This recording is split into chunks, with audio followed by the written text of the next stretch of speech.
Isang mapagpalang araw sa aking mga mahal na kababayan. Taus-puso akong bumabati sa lahat nang lumahok sa malawakang Peace Rally ngayong araw.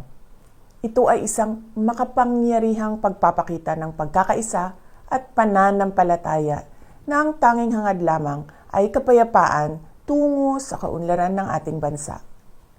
Nagpapasalamat ako sa ating mga kapatid sa Iglesia ni Cristo sa inyong patuloy na pagsisikap na maghatid ng pagkakaunawaan at pagkakaisa sa ating mga kababayan.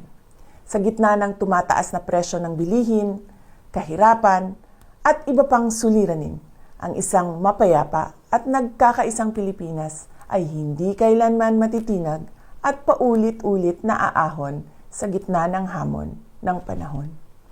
Muli, sa aking mga kababayan, maraming salamat sa inyong malasakit sa bayan. Mabuhay ang sambayanang Pilipino.